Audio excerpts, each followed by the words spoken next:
Welcome back to Murder with Mike's Wife, y'all. Where the stories are strange, the coffee's strong, and the truth, well, it's somewhere between the pine trees and the porch light. I am your host, Mike Biggers, and today we are diving into the mystery that's haunted Arkansas folklore for over a century. That's right, y'all, the alleged disappearance of the Cauldwell family in 1907. Alleged, y'all, because this one's got more holes than a screen door. But it's spooky, it's southern, and it's got just enough what if to keep you up at night. Yeah, we're talking about a family that supposedly vanished overnight. No trace, no bodies, just cold biscuits on the table and a dog that would not stop howling. And you know when the dog's upset? Something ain't right. Right? Alright, y'all, John Cauldwell was a quiet man. He worked his land, he kept to himself. And his wife, Ruth, was known for her blackberry pies and her habit of humming hymns while hanging laundry. They also had 3 kids, James 9, Sally 7, and little Matt, 3 years old. Ruth was said to talk to the woods. Folks thought she had the sight. That's something you don't hear a lot anymore. The sight, y'all don't know, it's a psychic feeling. Yeah. Kind of one with the nature. Anyway, one October morning, a neighbor rode by and found that the Cauldwell house was empty. The breakfast untouched. The fire was still warm. And the dog, well, he was a black mutt named Jasper, and he was out pacing the porch and whining. Inside, the table was set for 5. The chairs were all pushed back, like they'd stood up in a hurry. And outside, bootprints that led to the edge of the woods. Then, nothing, y'all. Well, some say they saw the lantern flickering in the trees that night. Others heard singing, not church singing, but something older, something wrong. Right? We're talking about 1907, y'all, in Arkansas, and it was a different world. Like, we're talking dirt roads, we're talking where news traveled by word of mouth only. And if a family vanished, look, it might take weeks before anyone even noticed. And that really goes in if you're up in the hills in Arkansas. In record keeping? Honey, half the folks didn't even know their own birthdays. My great-grandma swore she was born in the year of the big flood. Whatever that means. Yeah, right. And families like the Cauldwells, they lived off the grid before off the grid was even a thing, y'all. No phones, no electricity, just lanterns, livestock, and the Eerie, Arkansas lands.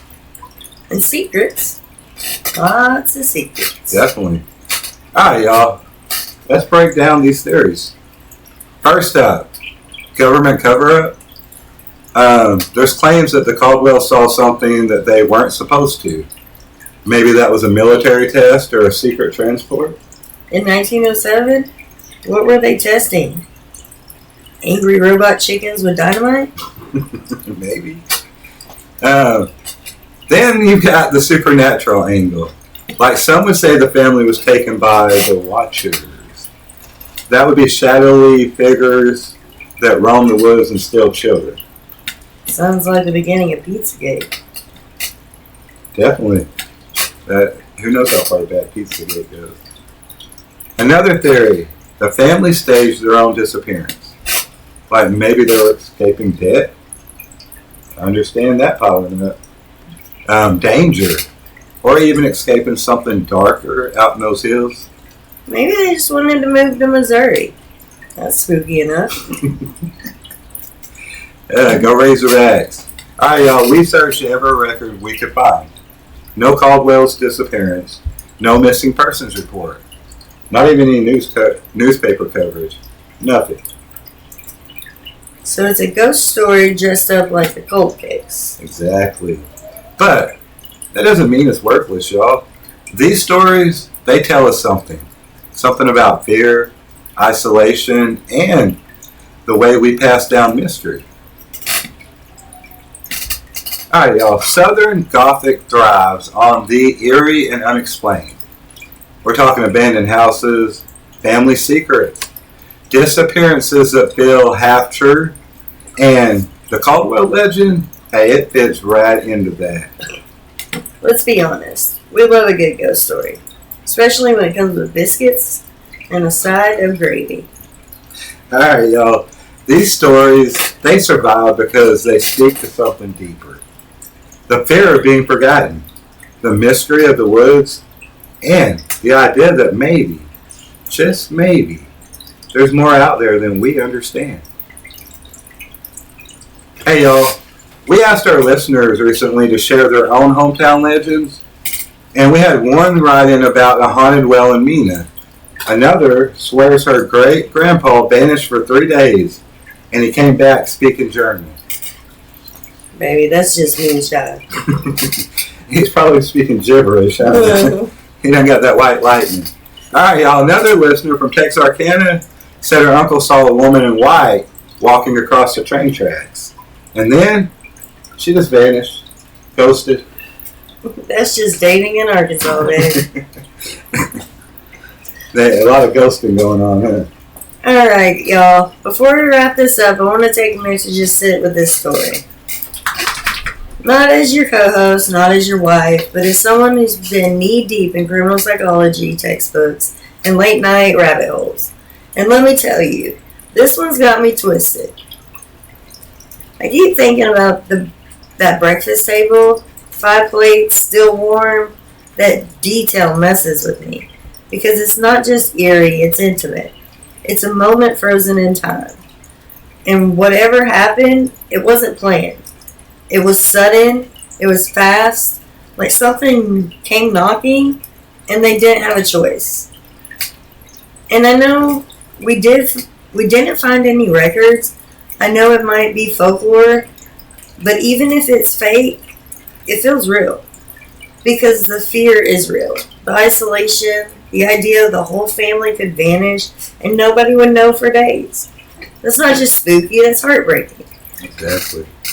And here's what really gets me. The silence, no letters, no sightings, no rumors of survival, just gone.